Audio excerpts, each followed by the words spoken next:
Shall we begin, sir? It's 4 o'clock now. Yes, ma'am. Good evening to all the attendees of this evening's guest talk on Machine Learning the Mahatma by Sri P G Bhat, commemorating the death anniversary of Gandhiji. This topic is contemporary as Sri Bhat proposes to demonstrate how we can use natural language processing to gain some insight into the writings of Mahatma. Sri P G Bhat is a retired naval officer, software professional, and social worker. He is a visiting faculty in some reputed institutes and is an advisor to a few schools on teaching methods and school management. He works on the application of technology for social good. Sri Sridhar Pabbishetty, founding director, Kautilya School of Public Policy, will chair the session this evening. Sridhar Pabbishetty has been working in public policy and governance over the last decade. He has served as the COO, Center for Public Policy at the Indian Institute of Management, Bangalore, and as the CEO of Namma Bengaluru Foundation. With this brief introduction, I hand the session over to Sridhar, sir. Over to you, sir. Thank you so much, Dr. Nalini, for this wonderful opportunity to remember a great soul. Who was Gandhi? And I think that's a wonderful starting point that PG will begin his talk with. I've had my own learning about Gandhi through starting with his own lessons in our academic curriculum that we had, the history lessons where we used to see what was the role played by Gandhi, and also various other national leaders, what were their differing thoughts on how do we get independence. And over a period of time, a decade and a half ago, I got an opportunity to go as a student to Europe. And when I was there, I could see a different set of literature where independence to many nations happened during the decade of 1945 to 1955. And there were other reasons that motivated independence to be given to the erstwhile parts of the British Empire. And I've grown up with understanding who was Gandhi over the last 3 decades through these various lenses and prisms. It was a delight when Dr. Nalini requested who could bring in a wonderful perspective about Gandhi. Then I remembered the conversation that I had with Commander P G Bhat on his work on Gandhi. And I thought this was a wonderful opportunity for all of us to look from Gandhi, from his own written words, from his own written expressions. While most of us know his very popular work, his own autobiography, but he is someone who wrote very prolifically. And I'm not sure if there has been any other contemporary leader who has written as much as Gandhi has written. And in various formats, long form, short form. And it was so nice when PG brought in these two interesting 1-word and 2-word communications that Gandhi made. And that's a wonderful discovery, right? So this is something that I look forward to, PG. And I would request PG to do a 40-minute talk, and then we could spend another 15-20 minutes on Q&A, and we could understand Gandhi better and hopefully follow some of his principles better. Before I give a short introduction to my association with PG, I would just want us to remember that India was going through some very difficult phase, and the world itself was going through some very difficult phase. Just if you look a little further into the peninsula of Korea, between 50 and 53, they spent fighting within each other, the North Korea and South Korea, and those tensions continue to still simmer today. And the global contexts were very different, and we should not use the present context to judge leaders like Gandhi. We should try and understand more about the context in which they operated and try and see how do we remember Gandhi in our generation, and also how do we take it forward to the future generation. I have known PG Bhat for the last 13 years, where we have been volunteering on improving the democratic processes in India. PG puts amazing technology skills to social good, and he has analyzed the electoral rolls of India with as much passion as you will see that he has put into understanding Gandhi. Without much further ado, over to you, PG. I look forward to this wonderful talk of yours. Thank you. Thank you very much, Sridhar and Dr. Nalini. Thanks for the kind words. And let us walk through Mahatma for 40 minutes. It'll be too short a time and too small a space to discuss him. But before that, it is wonderful to visit Visakhapatnam, because my career in Navy started in Visakhapatnam. And it almost also, my last posting also was in Visakhapatnam. So start and end was Visakhapatnam, though I have not been there since 94. So maybe sometime I physically visit Visakhapatnam rather than the e-visit. Wonderful, nice being associated with Gitam, and nice being associated with the Department of Gandhian Studies, with wonderful opportunities. Like we started in this forum, we started talking about Gandhi for the past 5 minutes. But then, who was Gandhi? It is like a blind man trying to identify an elephant. We don't know who is Gandhi, who was Gandhi. Very least known about him, and the more we try to take a peek into what he was, it becomes more and more enthralling, so beautiful, so much he has done. And most of us remember him as a freedom fighter or a political leader. That is what people look at. But most of the legacy of people is left behind by their writing or somebody who has written about them. Now, Mahatma Gandhi as a writer, very few people will immediately connect him as a writer. Like Winston Churchill, Prime Minister of England. But how many of us remember him as a writer? Or for that matter, Jawaharlal Nehru or Rajgopalachari. Rajgopalachari, okay, maybe a little more, because we have been reading Rajgopalachari in bits and pieces through the epics that he has made simple. But most people do not think Mahatma Gandhi as a writer, but he spent so much time in writing, so beautifully, so attached to writing, and so simple and so direct he has been. So what we will see is that more than anything else, he is journalist, writer, author, editor, speaker, publisher. He just didn't depend on others to publish his works. He reached out to the people directly. The rest of it is all as a son, husband, father, friend, master, teacher, philosopher, diplomat, a sage, all put together, a working sage, not in the caves, but on the streets, in the herds of the people. Now, our focus today will be only to see Mahatma as an author, what he did, what he wrote, and how he conveyed his emotions, sentiments, etc. So the languages that he wrote were in Gujarati, Hindi, Urdu, and English. And he translated his own works and only his own works and works of Gokhale, Gopal Krishna Gokhale, to English. And what his writings brought out was reality and hope more than anything else. And as Sridhar said, his times were very difficult times. Not anything that he wanted, but he jumped into, he corrected it, and he gave this world to all of us. And all his writings were direct, bold, truth. Of course, there is no need to say that again.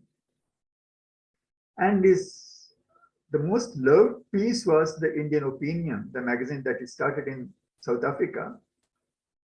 And that was a weapon for him in his struggle, reaching out people in those days when the writing was not as easy as it is now with the tools that we have, nor is the printing and publishing or distribution as simple as it is now, but he toiled on that. So, and he himself writes somewhere in his writing, some other writings, that week after week I poured out my soul in its columns. Talks about Indian Opinion. I can't recall a word in these articles set down without thought or deliberation. Look at the choice of his words. Without thought or deliberation, or a word of conscious exaggeration or anything merely to please. And that summarizes the essence of his writing, essence of his life. Now, what we have done is complete works of Mahatma are available on the internet. There are 100 volumes, but 98 are the collection of his works, and 2 others are introducing, summarizing kind of thing. So these 98 volumes are gathered temporarily by time. So volume 1 to volume 90 or volume 3 to volume 98. If you go to the volume 3, that is the first, and volume 90, so volume 100 is of 47, 48 kind of thing. So that way it is arranged, organized temporarily. Like some other collected works, like Vivekananda, if you go and study, they are subject-wise collected. So if there is something that he has written on Upanishads, okay, that is not telling in which period he has written it. Or in between, okay, there will be a volume of letters that he has written, a volume on Karma Yoga, volume on Bhagavad Gita. So it is not temporarily organized. That has got its own way of classification, where you can go and read what he wrote on what subject. Whereas in case of Mahatma's complete works, they're organized by time. Both has got their values. So because it was temporary, we have got a reason to reclassify them, regroup them by the subjects. That is fine. And he has been writing from 1888. The first thing is about the letter or about his diary entry. 1903, he started writing as the editor of Indian Opinion until the last day. On 30th Jan, also he wrote. He wrote or he dictated. Later in his life, he used to dictate and somebody else used to write for him and said, okay, Bapuji told this, or I'm writing on behalf of Bapuji, or this is writing directly as that. What we found in this collection of 98 volumes, 43,504 individual pieces of writing. So they are into sections and volume serial within the section. That is how we have organized. So you can imagine somebody who has written 43,500 pieces. And length of the section or length of a piece can range from 1 word to 2 lakh words. That would be in his books. Like the samples are a telegram to Kalicharan. It is mentioned in the piece that on or after 16, 1924. The exact date was not known, but it is on or after.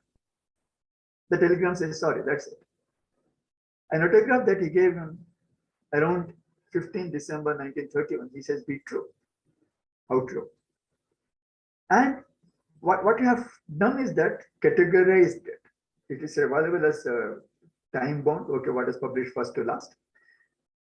Found 32,089 letters, 5,142 magazine articles written in 4 magazines, which allowed Harijan, Harijan Bandhu, Harijan Sevak, put together. I clubbed them together, 1,451 articles, Navjeevan, Indian Opinion, Young India. These are the 3+3, 6 magazines that he edited, published, wrote, nurtured. 4,502 on talks, 763 news articles, 542 discussions, 93 archived from microfilms, photocopies, friends and followers. Diary entries are 55, not too many. 308 uncategorized, leaflets, court proceedings, etc. There is no category given there. And putting them all into their own category was not very convenient for analysis. So I grouped them as 308 altogether. So this, if we visualize, we see letters. Now please remember the Y is in the log scale. If we don't take it in the log scale, rest will look flat as it's 0, because the letters would just be so much in volume compared to anything else. Like 32,000 plus letters, the closest is 5,000 magazine articles. So this chart would have shown letters covering up, and rest of them are like diary, archive and all would have been seen in the graph. So, however, if you look at the classification, we again see letters, magazines, talks, etc.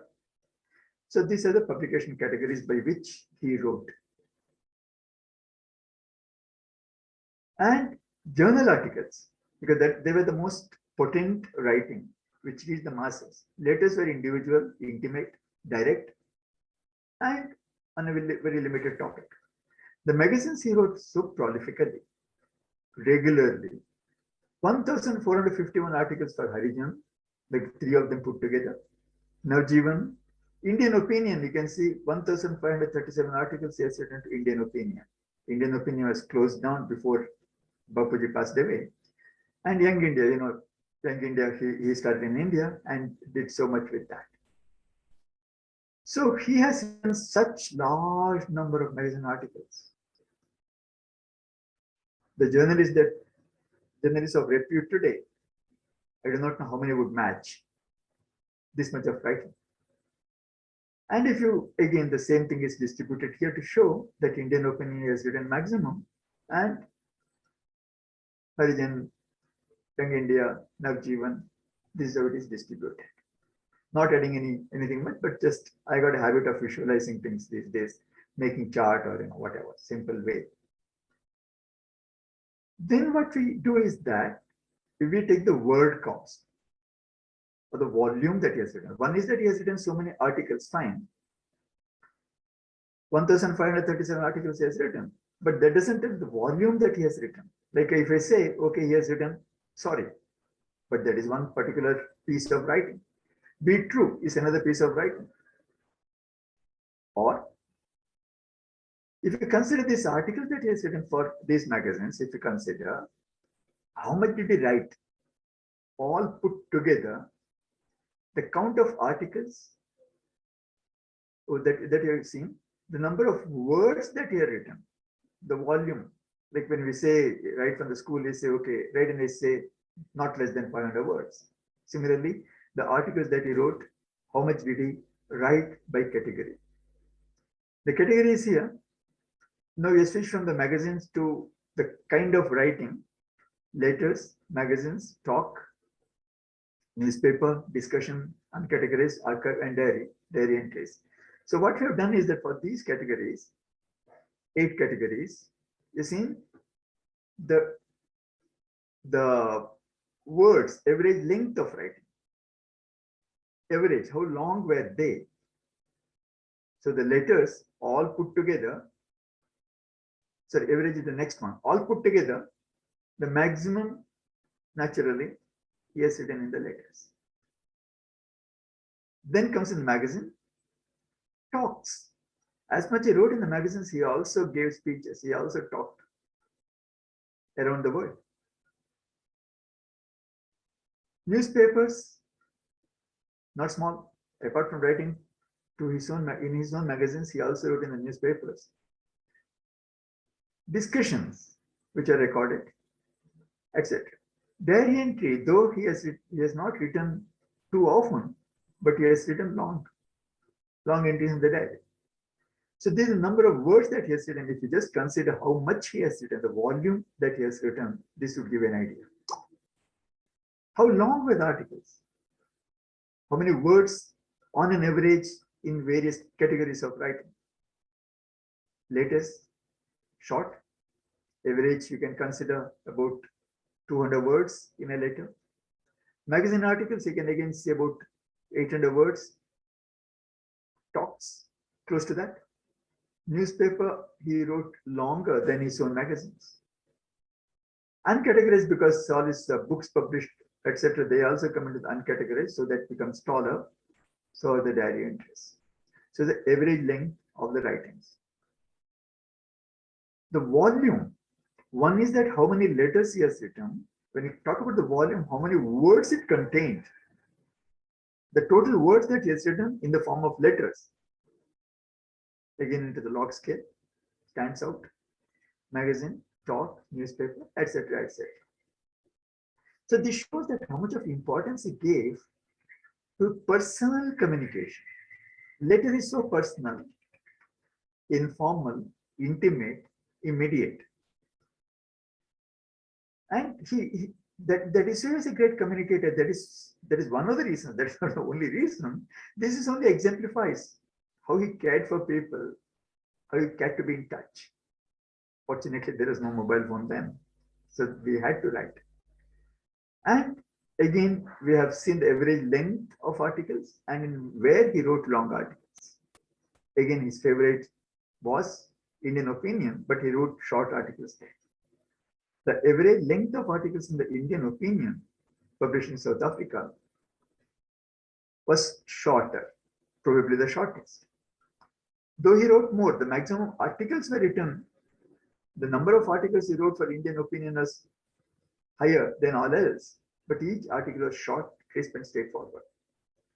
For Young India, which was published in India, the average length of articles was quite high, and the number of articles he wrote was not less. So if you have to go and see, okay, which archive should I see for what kind of information?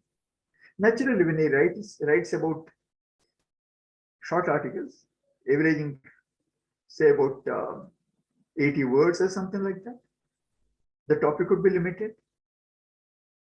It would be mostly time-bound. Whereas Young India has written more elaborately. So if you want to look at discourses, if you want to look at essay kind of things, then we know where to look for. Young India would be the right place to go. Harijam, Navjivan, you can see the audience that he is looking at. Also would be comfortable reading short articles here, whereas this is more of a research-oriented book, with deeper thoughts about health, about movements, about things. So deeper thoughts, we have to go for Young India, if we have to look at him. Right. Now that is fine. We said he wrote so much, but how readable were his articles? Like, what happens with the great writers many times? Like I was reading an article, or rather a story in a textbook, civics. After reading the whole story of 5-6 pages, I just could not understand what was written there. I kept scratching my head and said, who has written this? At last it came out to be written by Jawaharlal Nehru. In the Discovery of India, it was picked up from Discovery of India and put in there. I said, I didn't understand this by the first reading. Now that it is written by Jawaharlal Nehru, I have to read with more respect. I cannot put it aside. But Mahatma's writing, how readable were they? I give a wiki link here for that matter. Readability score or readability index is calculated by various ways.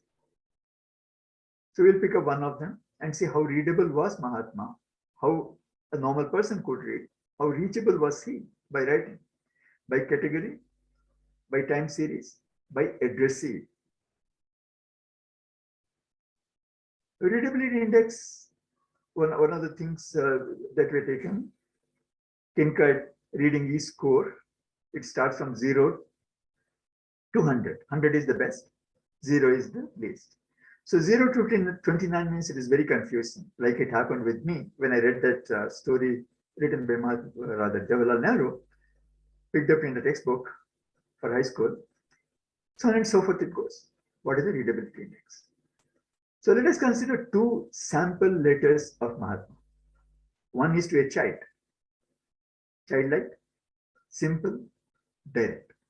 The other is to a colleague with a complex matter, still simple, direct, and unambiguous. This is the beauty. Now letter to Vidya or Patel, to a child. Chi Vidya, why don't you write to me? How are you? In what form are you? Form, those days we used to say, what standard, what class are you? First form, second form, whatever. I think it was that he meant. With whom have you made friends? Which of them do you like most? Where do you live? Blessings from Bapu. Reading it is 99.63. Anybody can read it, anybody can understand. Child can understand. This was 1932, where people used to write far more formal. And he was not formal. Right.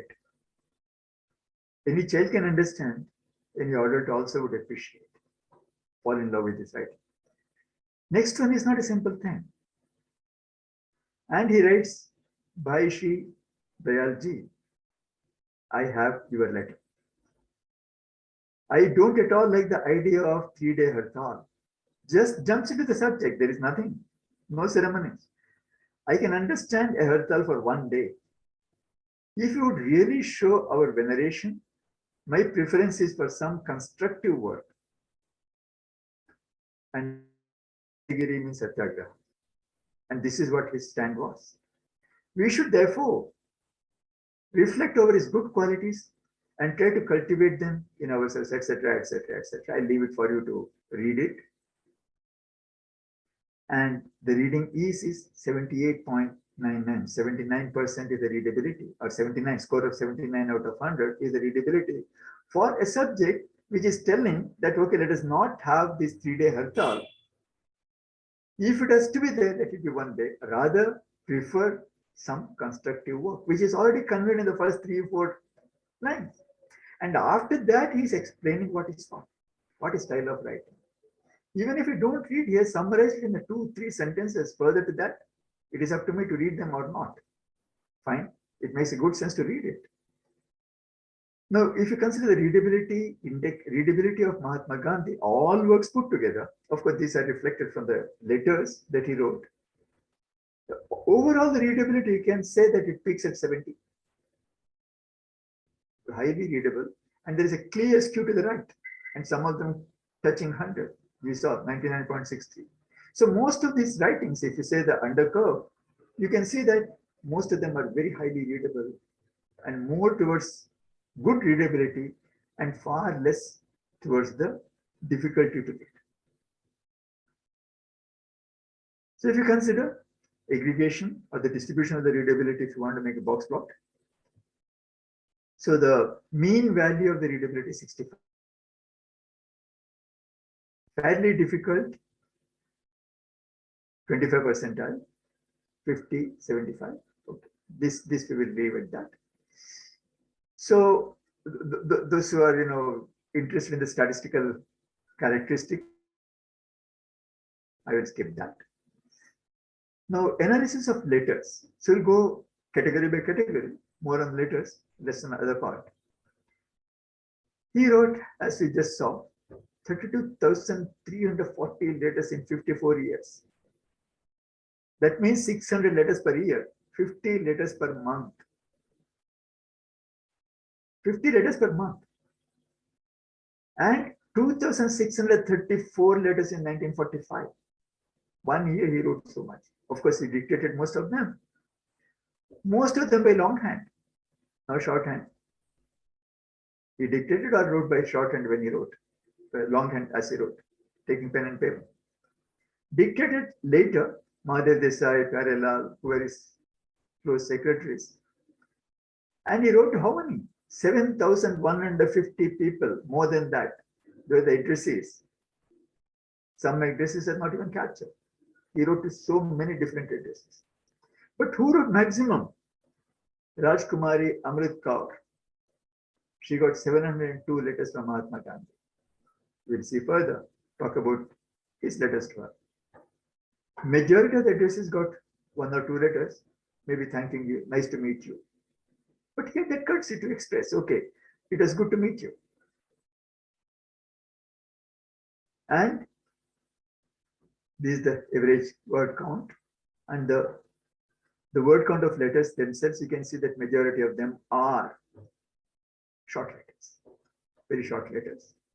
And one odd, some very, very few of them are very long letters, going close to 2,000 words in the letters. Classified as letters, could have been anything else, probably. Now, when you consider the top addresses, whom did he write so much? Again, to repeat, Rajkumari Amrit Kaur. Just to remind you, Rajkumari Amrit Kaur was a princess, follower of Mahatma Gandhi, princess by birth, but not by profession. Follower of Mahatma Gandhi, she was also a minister, union minister in the cabinet of Jawaharlal Nehru. But Amrit Kaur was much younger to Mahatma Gandhi. So the first letter to Amrit Kaur from Mahatma Gandhi was in 1934. 34 to, sadly, up to 1948. He wrote a letter to her in 1948 too. So in these short 14 years, he had written 700 plus letters to this one person. That would mean 1 letter per week. So every week she wrote something to her. And if you go to the content of the letter, they're so beautiful, so joyous, and so meaningful. Miraben, of course, we know. Once every 10 days, if you take an average, he wrote to Miraben. Then some of them just say a letter. We don't know whom they're written. Narendra's Gandhi, etc., etc., so on and so forth. Now, we won't know many of them. They're lost in history.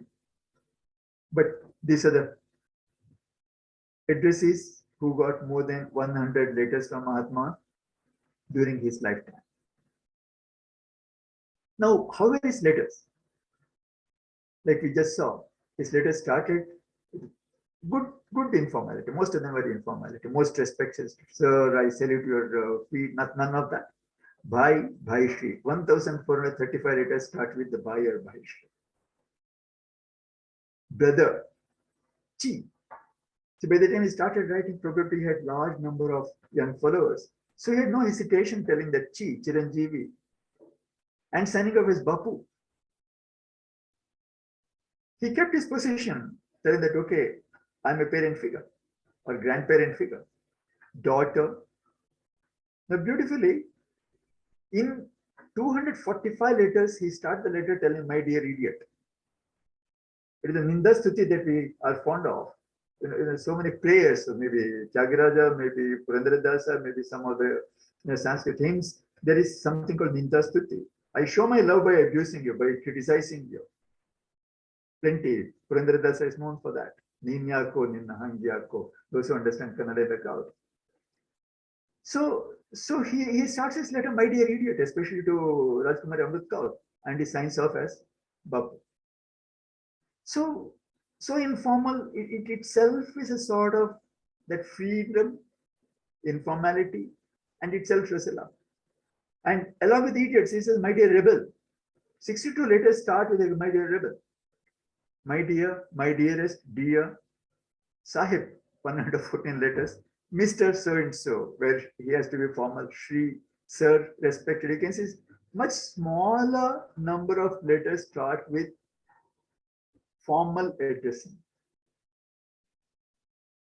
Either he did not write to people whom he had to be formal with, or there are not many people with whom he needed to be formal. That is how we look at it. And how did he sign off the letter? You are sincere, you are affectionate, no. He just says Bapu, that's it. It doesn't say anything else. Or some letters is a tyrant.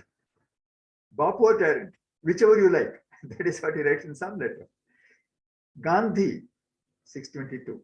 M.K. Gandhi, M.K.G. Mohan, Mohandas, Mohan Gandhi, Mohan K. Gandhi, Mohandas Gandhi, various variations of that in very few letters. But you see the beauty here. Bapu. Blessings from Bapu. Letters by year. When did he write maximum letters? And does it have any implication with other social aspects? We have taken only one thing. There are many other things that we can consider when we analyze it deeper. Starting from the beginning, 1888, when you look at the letters, initially, of course, he did not write much. He started writing mainly once he went to London for further studies. And then you see it goes on and on and on, it goes on. And here, he was in jail in South Africa in 3 different terms. So when he was in jail, he was not allowed to write. And naturally, the number of letters that he wrote were low. At this time, there was nothing that he could write. And then once he came to India, then he started writing far more. Till he came back to India, he did not write much. Then you can see the number of letters that he wrote kept on going up and down. Here again, he was in Yerwada jail. He was not allowed to write. But here, interestingly, he was put in Aga Khan Palace, home arrest, and he was allowed to write. And Kasturba also lived with him. Though he was considered to be in home arrest, he was allowed to live with family. So in the jail time, he had nothing much else that he could do, not allowed to do. So he took advantage of that and wrote a lot. And here you can see, closer to independence, how much he corresponded. And this is the period for which he was in jail. So we have marked out that. Now what we are seeing is that in the letter when he wrote, how positive was he? How negative was he? Freedom fighter. So that the term fighter, does it mean that he was negative? He was abusive? He was criticizing people? If you look at that, sentiments expressed in his letter, negative, positive, always positive. Positive always was much higher than negative sentiments. In some of them, they went together. Higher negative, higher positive. So the total polarity would have been positive, because positive was much higher. And generally, you see, they were together, except in some cases, he was less positive, more negative. So when both are rising and falling together, it only shows that he was more expressive. Whereas if he was less positive, more negative, that means something was troubling. You can see here, when he was in the prison in the South Africa, he was expressing more negative thought. And that is when his negative sentiments peaked in the whole of his letters. Not later, when he was in the British jail in India. No, none of that. Yeah, in the Quit India movement, it was big, but not comparative, not comparative. That also shows that he was much younger than when he was in the South African prison, and not so late. So this is another aspect that we can see when he was his highs and lows, which are so well expressed in the letters and associated with the time. We have taken here only the jail term. We can see what else happened in the world: World War, famine, West Bengal tragedies, or Bengal tragedy, partition of India, whatever else. We can just see what all happened. And we can see here, toward the time of freedom, there's a little sad. Sentiments that he expressed was less positive, more negative. He was not celebrating them, which the anticipation here was much higher. The sadness was much lower here a few years before that. But at the time of independence, not so. We can go deeper. And the compound sentiments, if you see that the total polarity, the total effect of it. So high polarity means higher score means positive, less. So it is the reflection of these two effects put together. There is the total polarity they get in the letters. And letter being the most common vehicle that he used to express himself, he had taken the letters. Now what happens is that when he wrote to his own family members, the clans, whom all did he write? How much he wrote? We saw that he has written maximum number of letters to Rajkumari Amrit Kaur. But within the people bearing the name of Gandhi, Narendra's Gandhi was his closest, and he died young. And Mahatma had to see Narendra's passing away. 572 letters. One of the most trusted persons of Mahatma Gandhi. Manilal Gandhi, second son. Manilal went to South Africa to take care of what Mahatma started. Chaganlal, Maganlal, Devdas, fourth son. Ramdas, third son. And granddaughter, grandson, Kasturba, etc., etc. So here, if you see, again, the same thing is plotted here. Who got how many letters from him? You can see Narendra just standing out. Now, when you look at the numbers and when you look at the plot, in some cases, it helps us for seeing how exactly it changes. So visual effects are, sometimes they communicate better. And if you see the sentiments that he expressed in the letters between the four of his sons, Ramdas, Manilal, Harilal, and Devdas, negative sentiments and the positive sentiments.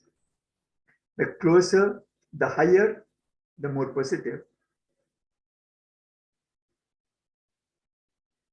Sentiments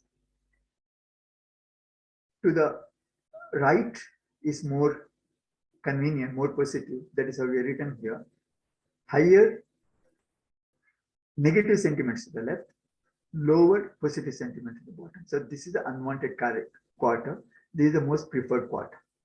So you can see in the most preferred quarter, Ramdas and Harilal, they stand here.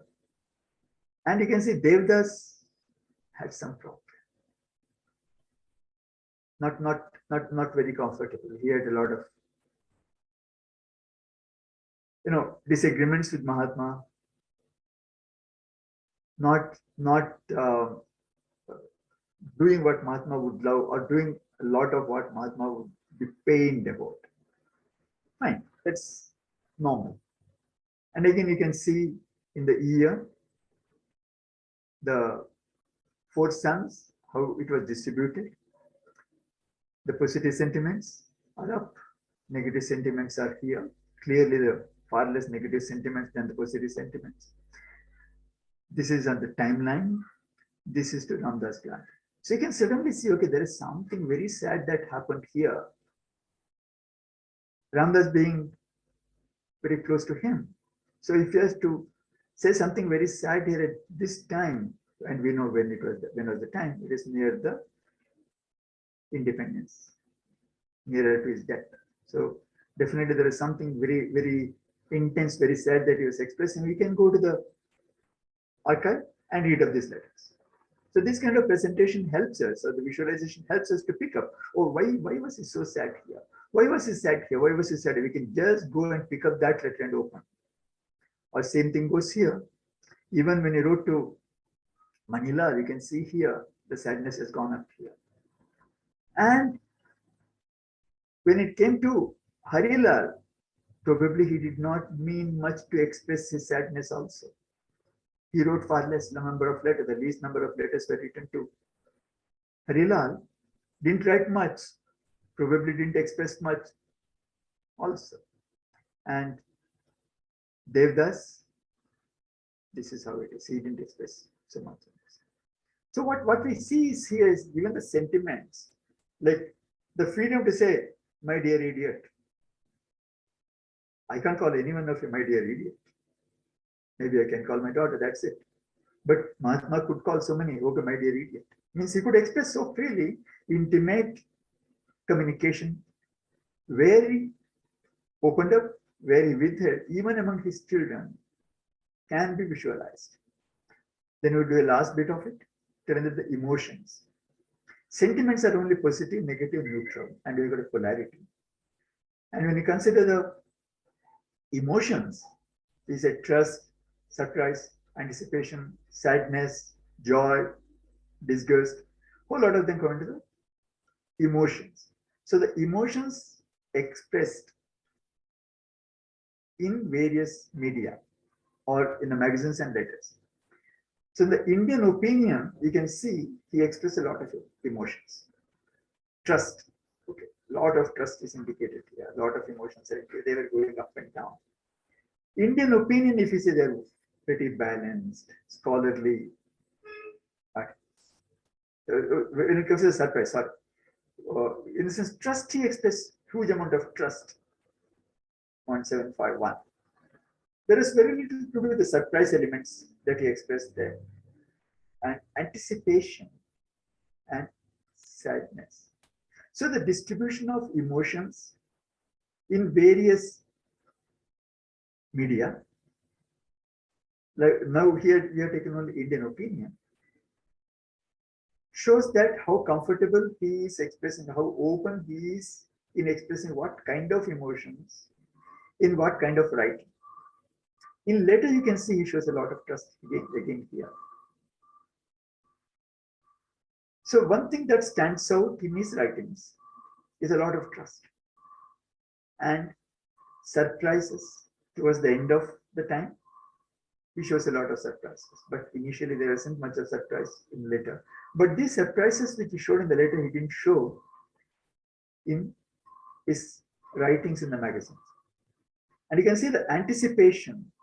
So much of anticipation is expressed in his letters. I expect this, I expect that, whatever.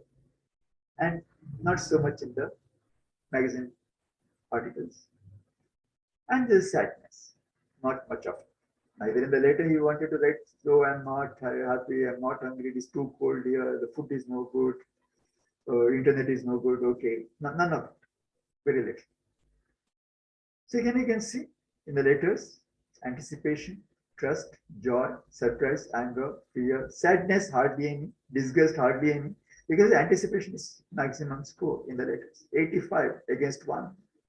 Trust, high. Anticipation and trust stand out, and good amount of joy stand out in the letters. We have taken mostly about the letters because there is a volume which represents his writing. And again, we can go deeper, deeper, deeper. We can keep on analyzing it. Like we saw the emotions that he expressed to his four sons. Similarly, if you say that we showed about the sentiments, now we should look at the emotions with four of his best known colleagues. Jawaharlal Nehru, okay, Rajgopalachari, Patel, and Nehru. So, sorry, first is Nehru, then Rajaji, then Patel. The three of them, if you see, trust, he expressed so much more in spites with Nehru in his letters. He did not trust Rajgopalachari. And you can see that toward this side on Patel. Surprise, again you can see when he wrote what style of writing he adopted when he wrote to which colleague. Anticipation, joy, how he expressed what emotions when he wrote the poem.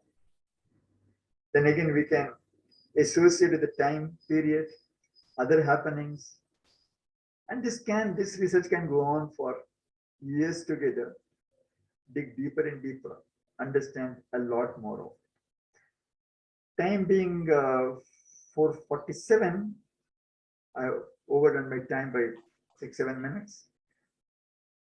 So I would just summarize telling that by just looking at only the writings of Mahatma Gandhi and knowing a little about him by reading, we have discovered a lot. And somebody is asking, Mahatma has written letters in Gujarati and Hindi. Yes, plenty. But what is available in the corpus is the translated version of the Gujarati and Hindi letters. Yes, original in Hindi, original Gujarati, there are plenty. Yeah, so it was a joy to work on this. And it feels wonderful to know that such a person walked on this earth. And thank you all for such a wonderful participation. 110 people, it is a great honor to me. And thank you for being patient and listening to me.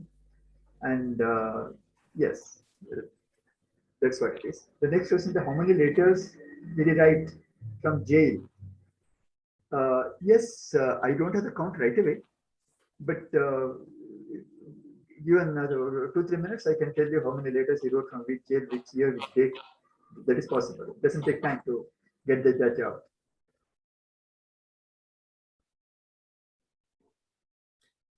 Thank you very much, PG. That was a very fascinating walkthrough of probably millions of words that were written by Mahatma in various forms and fashions, forms and fashion. So one of the things is, if you could go back to his translation works of Gokhale, yes, what do we know about it? I mean, of course, Gokhale was his mentor figure. Gokhale mentored Mahatma Gandhi. What do we know about that aspect, that original writings or the translations that Gandhi did? Thank you for this question, Sridhar. You have, nudged me to study that. I have not studied that. Wonderful. Okay, good. Okay, so there's a good question from Shashikala. Yes. She's asking, is there a software or online tool to understand readability? Yeah, plenty. Yeah. Online tools are there, especially there is a site called OWL, OWL, Online Writers Laboratory. So if you go to Online Writers Laboratory from which university it is now, fortunately I remembered OWL, I don't remember the name of the university. There is one other site. There are so many sites which will help us to get the fog index, the Concord index, a lot of things, a lot of good sites are available. Or you can even go to Grammarly. I would rather suggest Grammarly. Grammarly is a wonderful site. Grammarly. Yeah. So that's very helpful, especially for teachers. Yeah. Correct. Purdue. Yeah. Thank you. Purdue. Yeah, I forgot about the Purdue. Yeah, I used to be regularly seeing this owl site. There are a lot of good tips on grammar also, but off late I don't visit that much because I'm spending more time with Grammarly. Yeah, thanks for that. Interesting. Okay. So let's go into the sentiment analysis, right? I mean, is there something you can tell us more about, his relationship with his children? You did indicate that there are some broad direction that you can see of how Devdas probably had a lot more strained relationship as with others. True. What more could you point us to look at these?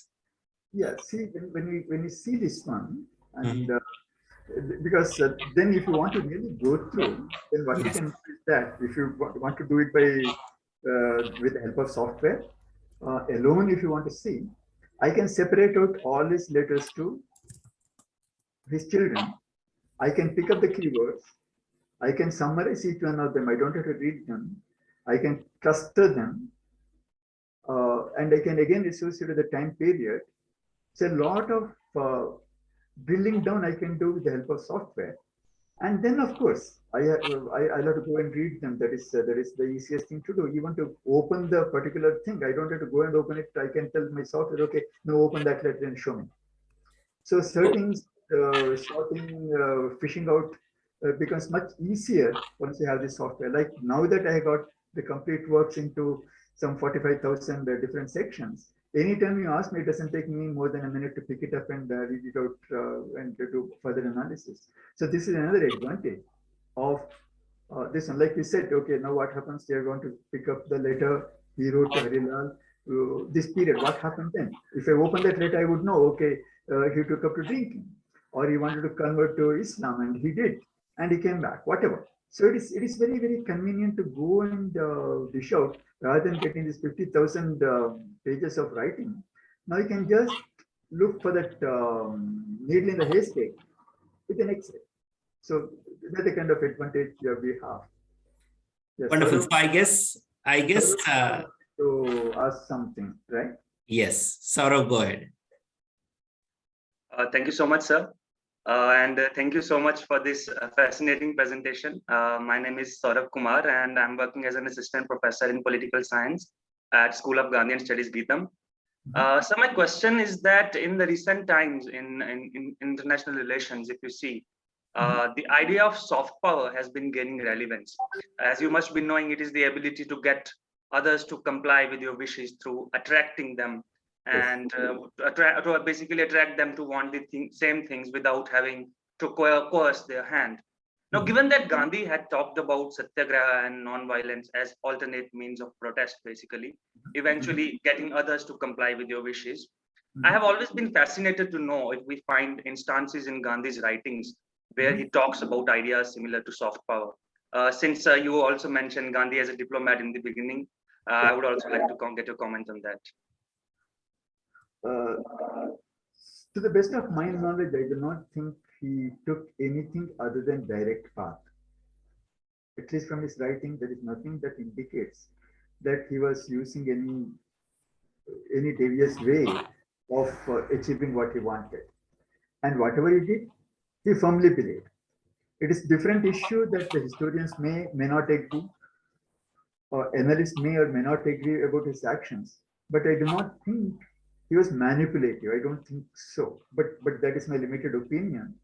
And yeah, what we can do is that, okay, in short, I don't have a direct answer, to be blunt.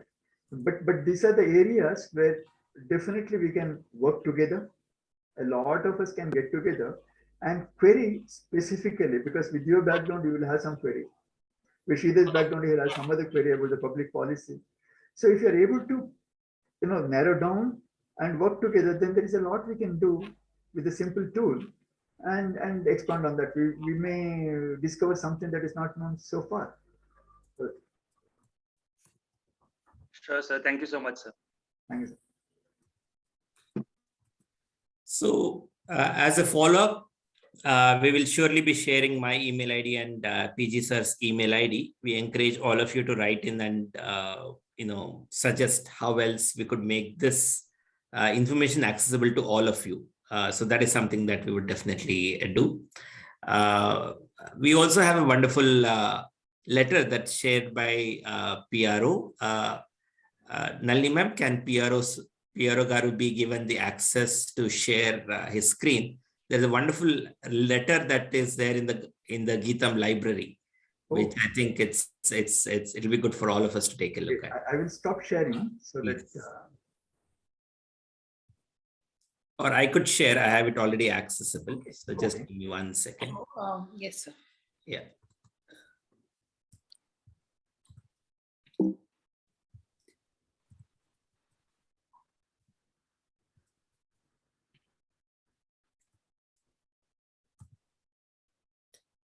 I would need to be given the access. I have given access to both of you, sir, you as well as Narasimhan. Okay, I've got it now. Narasimhan sir, would you like to talk more about this letter and how did we get it? And anything more about this letter?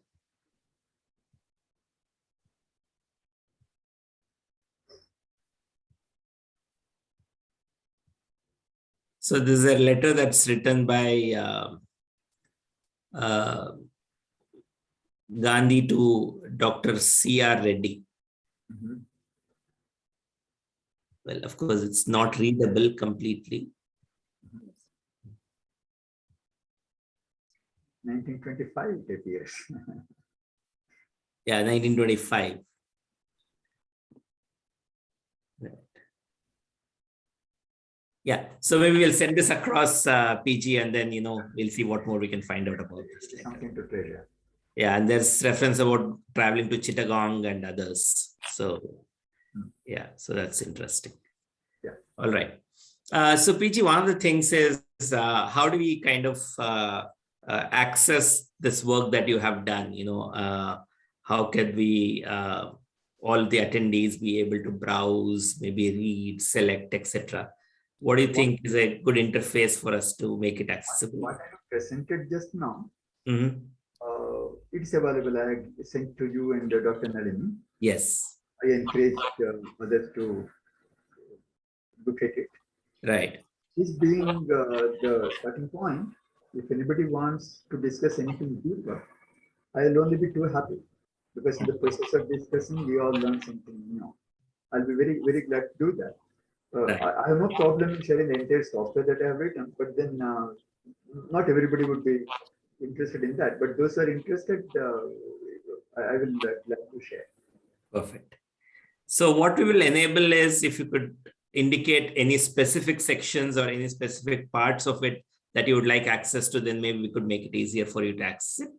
Otherwise, if you're technically competent, then it will be far more easier for us to make the entire thing accessible to you. Dr. Nalini, you had a question. Please go ahead. Yeah, so just out of curiosity, I was wondering, so especially since you mentioned that Gandhi had written a lot in the Indian opinion. So is there a difference in content, emotions, and style of Gandhi's writings, Yes. particularly with reference to what he wrote from South Africa and what he wrote from India? Yeah. There is difference, but as I told you, given 5-10 minutes, I can analyze that and put across. So right now I did not present it. Yes, when he was in South Africa, those days, he was far more emotional based on what he was going through. But to quantify it, I don't have the answer really, but it is very simple to do. So these questions also give us a clue, telling that yes, if you have a query, the answer, most of them can be answered in very simple, with very little efforts, because they are already segregated. I have assigned the sentiments and emotions to every piece of writing. That is only aggregating it and presenting it. Doesn't take much time. Sure, sir. In a sense, they have been tagged. Every piece of writing has been tagged with how many word counts, the date of writing, what is the emotion, what is the sentiment, what is the date of writing. The whole lot of them has already been classified from multiple perspectives. So getting it out and summarizing is a very simple task. Sure, sir. And I think one of the things that we could do as academic exercise, Dr. Nalini, is whenever you have a bunch of students who are interested to look at this a little more closer, we could create a format in which they could take a certain set subsections of these letters and then summarize them, right? This is something that I was recently seeing in a project that was done about COVID reportage of how which newspaper reported with what sentiment on a given episode or a story, right?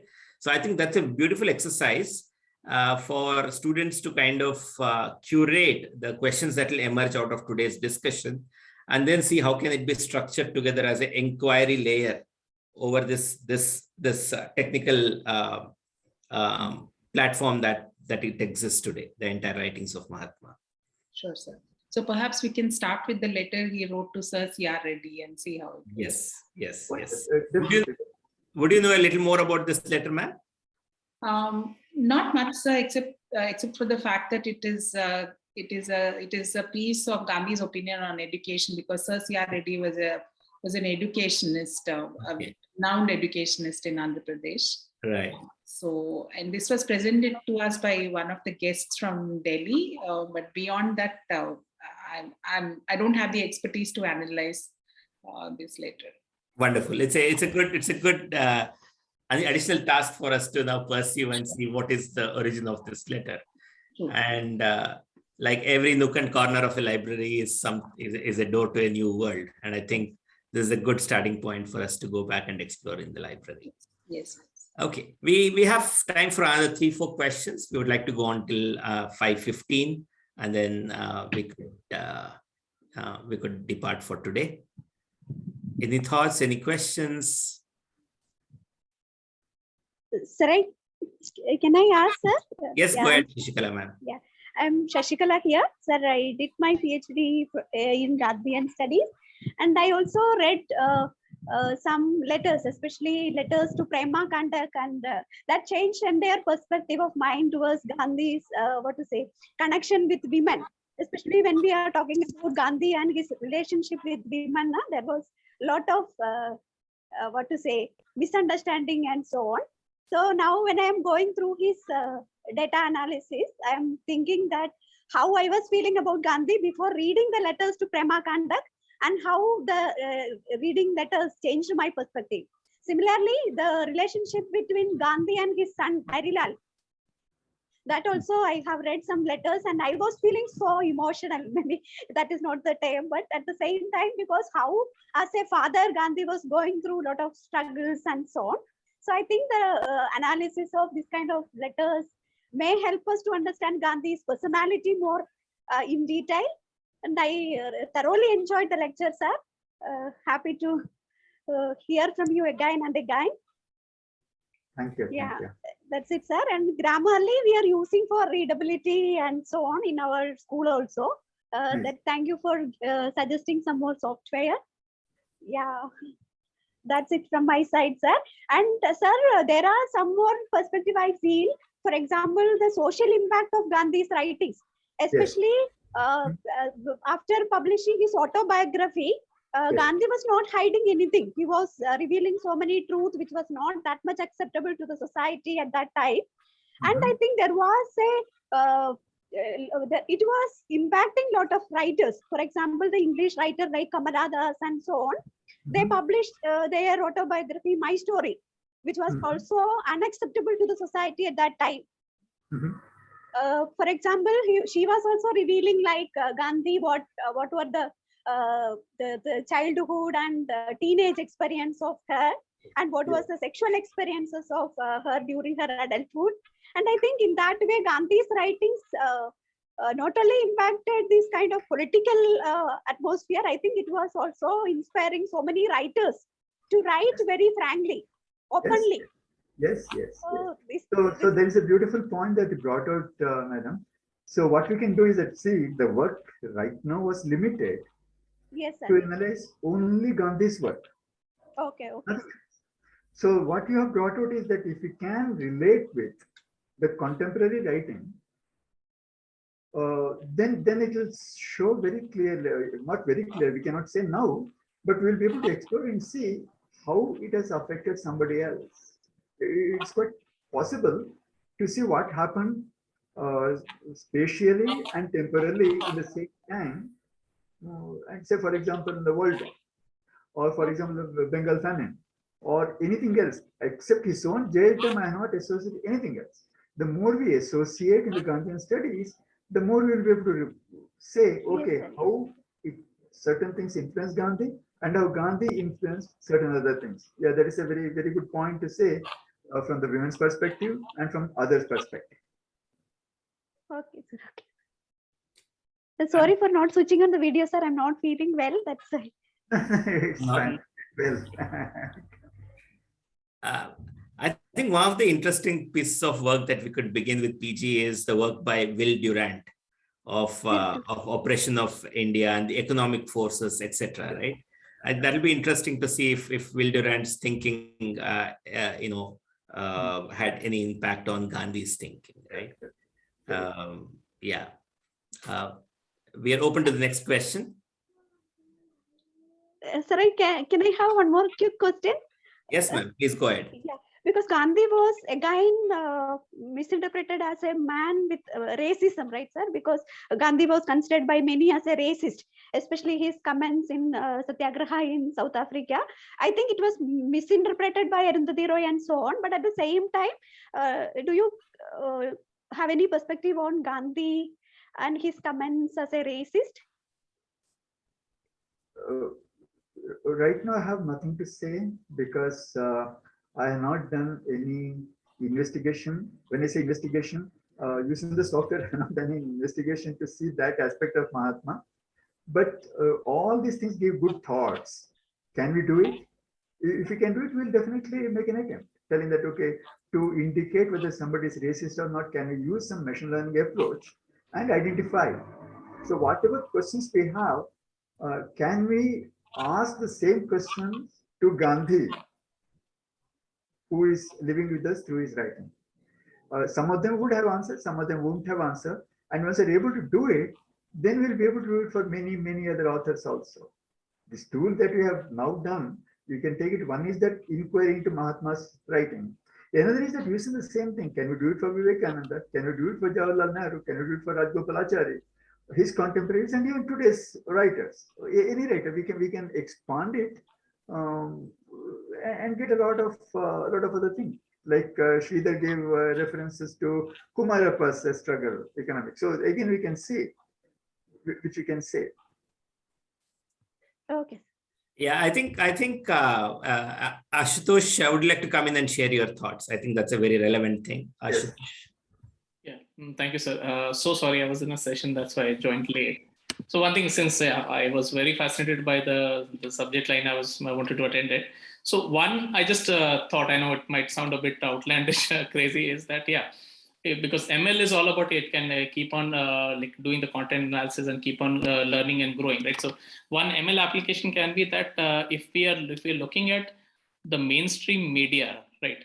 I call it noise, right? There's no longer news left and nothing left over there. It's if we can do some kind of a benchmarking against like Gandhiji's writings and see like, okay, how much of the deviation have we done? Are we like at complete 180 degrees or are we even somewhere close? There's like room for improvement, or have we gone to a different tangent altogether? We can definitely look at the distance between the various aspects of writing style, starting from the simple readability aspect, the subject content, then a lot of things we definitely can compare. Comparing two documents, comparing cluster of documents, and that is something we keep doing anyway using ML. Yeah, I think if anybody wants to take the lead, I will be very happy to be the team member. Yeah, I think Ashutosh, a good follow-up action, and I think that's something that we should do from Team VDC and School of Gandhian Studies and Kautilya, will be to get on to a focused workshop on kind of defining the use cases, including yours, right? What are the set of use cases that could help us to easily go and dive into a particular writing of Gandhi, right? Like the Indian opinion seemed to be a wonderful treasure trove where you have long form articles of 8,000 words, right? And even if you could kind of expose a half a dozen of those pieces and give context of saying that here is an entire thought of how Gandhi critically thought of a particular issue, right? And it's very well known amongst many historians of how many kings of that era actually made transformative laws about untouchability, about allowing the Dalits into the temple, the Harijans into the temple, right? I mean, Mysore state is a classic example where even before independence, all India, everybody were welcome into the temple, right? So how are these kind of things done? And I think PG, the other treasure trove is the writings of J. Chamarajendra Odear, which is now being made available through Raja Chandra, who is a good friend of mine. And he regularly writes and contributes these articles, right? Okay. So I think some of these linkages of the J.C. Kumarappas, William Darling, Will Durant, then maybe. Yeah, right, and J. Chamarajendra Odear, all of these people can come together, right? Yeah. And that's a good use case. So we are available at a time when Ashutosh, you are able to convene this use cases. I'll touch base with you on that one. Yeah, wonderful. Yeah. So just what I can do is that with Dr. Nalini, I can share the entire works of Mahatma Gandhi, which is classified in different sections, and whatever tagging I have done, like I told you, the word count, sentiments, emotions, etc., that I can directly share with you, and we can expand on that, and the students can use it, and if it grows, I'll be rewarded by itself. All right, we have time for one more question. I had seen a hand up. Was it Mr. Ravi Kumar? Dr. Srinivasal Reddy was. Srinivasal Reddy, if you are around, you can go ahead and ask your question.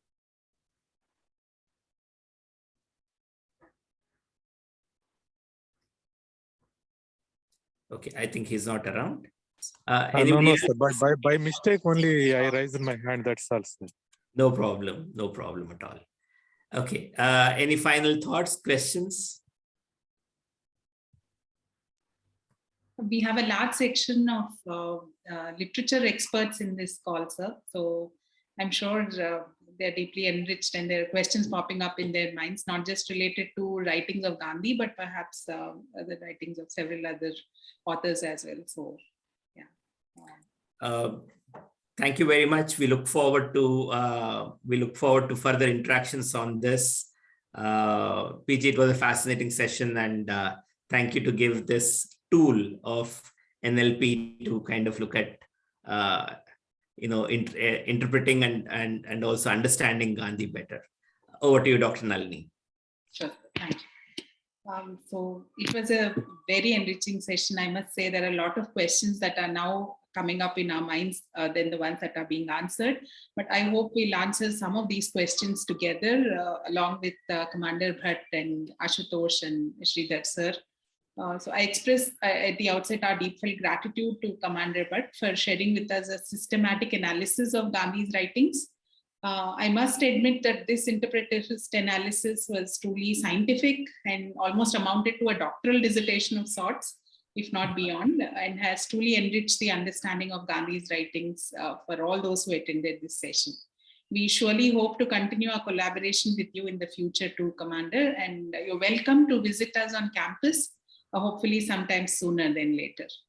I also gratefully acknowledge Sridhar Pabbishetty's able maneuvering of this session. Thank you so much, Sridhar sir, for not only connecting us to Commander Bhat, but also for chairing the session today.